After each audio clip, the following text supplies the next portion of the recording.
Alors, les deux ouvrages que j'aime beaucoup, c'est L'art des structures d'Aurelio Muttoni et un autre qui s'appelle Introduction à l'analyse des structures, c'est toujours une histoire de structure, de Monsieur Frey, parce qu'ils sont très très bien illustrés. Il y a des beaux schémas, des beaux exemples bien parlants.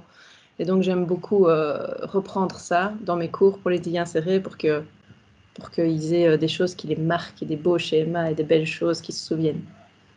Donc je me suis remise à la lecture là récemment avec le confinement, tout ça. Je me suis dit que ça me manquait de lire et donc je me suis remise à lire pas mal. Et en particulier, j'aime bien les trucs un peu, allez, thriller, enquête policière, mais un peu gore sur les bords. Et genre Jean-Christophe Granger, ça j'aime bien. Et j'ai découvert Franck Tillier et en particulier Pandémia, qui m'a beaucoup beaucoup marqué pour le moment dans ce contexte-ci. C'était assez prenant. Mais je sais pas lire que des trucs comme ça d'affilée parce que sinon c'est mauvais pour ma santé mentale. Donc entre les polars un peu gore, je fais des choses un peu plus douces, genre Valérie Perrin, que j'ai découvert aussi, qui me plaisait bien. Résistance des matériaux qui se donne en partie en bloc 1 et puis la majeure partie en bloc 2. J'aime bien ce cours-là parce que justement c'est le moment, c'est un cours de base assez important pour un ingénieur, la résistance des matériaux. Et donc ça me permet d'essayer de leur faire sentir, vraiment de leur faire passer la résistance des matériaux. J'essaye vraiment que ça passe pas trop par des équations, mais vraiment par des choses un peu physiques. Et donc, quand on est en présentiel, j'aime bien leur distribuer des petites poutres en mousse pour qu'ils puissent tordre, fléchir, des petits tubes, des sections différentes. Enfin, on essaye de s'amuser un petit peu dans ce cours-là. Ah, est-ce que prendre l'apéro est considéré comme un hobby? Ça, c'est une autre question. Non, sérieusement. En termes de hobby, c'est un peu... Il n'y a pas grand-chose pour le moment. Bon, j'aime beaucoup le chant. Évidemment, la musique, petit clin d'œil au gramophone d'ailleurs, hein. Mais en dehors de ça, justement, ça fait partie des projets, mais on y viendra. Oui, le gros projet qui me vient à l'esprit, c'est le Challenge Bois, hein, qu'on connaît déjà pas mal, qui est déjà passé sur l'Elmo. Donc c'est un concours qui est organisé pour certains étudiants de bloc 2 et c'est organisé par l'Université de Liège. Et donc c'est un grand concours qui fait intervenir des étudiants donc, de l'université, de Gram, mais aussi de la HEPL, entre autres, hein, il y a aussi d'autres écoles. Et donc les étudiants ils ont un cahier des charges et ils doivent concevoir, dimensionner et puis construire eux-mêmes une structure.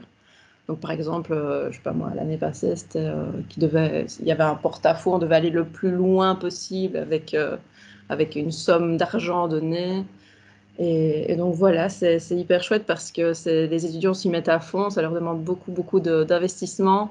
Et puis, de pouvoir monter eux-mêmes leur structure, c'est hyper chouette pour eux, pour nous, parce que ça nous demande aussi pas mal d'investissement, mais ils nous le rendent bien. Donc, c'est vraiment chouette. Ben oui, un projet privé qui me tient à cœur, c'est justement genre de me remettre à bouger un petit peu, de me remettre au tennis, parce que j'avais repris et puis le confinement m'a brisé dans mon élan. Et si j'ai bien compris, quand même, les cours reprennent la semaine prochaine, donc début mai. Donc je me réjouis de me remettre au tennis. Et voilà, j'ai aussi le vélo, là, j'ai acheté un beau vélo électrique, donc j'ai comme projet de me mettre dessus de plus en plus fréquemment. Mais ça reste pour le moment à l'état de projet. C'est vrai que la rentrée est particulièrement...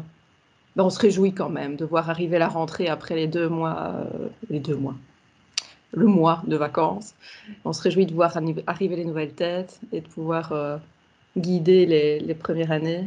Donc ouais, je dirais la rentrée. Mais dans la période des vacances, c'est la période où on part, où on peut justement partir en famille et vraiment quitter la maison, quitter la Belgique, quitter la région pour aller découvrir ensemble de nouvelles choses et montrer de nouveaux horizons aux enfants. Mais ça peut aussi ne pas être bien loin. Enfin, on revient d'une semaine à la mer. Et ne fût-ce que ça, cette petite période de répit où on sort de chez soi, et c'est d'autant plus important pour le moment, que bah, on voit beaucoup la maison, quoi. Disons que j'aime bien mon bureau, hein. C'est un lieu où finalement je me sens assez bien, où je peux mettre la musique à fond. Enfin, quand Laurence n'est pas là, parce que Laurence est ma collègue de bureau, mais quand je suis toute seule dans mon bureau, j'en profite pour mettre un peu la musique. Mais sinon, il y a quand même la terrasse de la salle des profs, qui est un lieu extrêmement agréable. Quand il y a du soleil, évidemment, parce que, bon, bah, d'une part, c'est la salle des profs, donc il y a des collègues, et ça, c'est cool de pouvoir discuter avec eux. Mais la terrasse, c'est quand même une plus-value terrible, quand il y a un petit rayon de soleil, de pouvoir aller manger dehors. Et pouf. D'ailleurs, je pense qu'il faudrait demander pour installer des transats.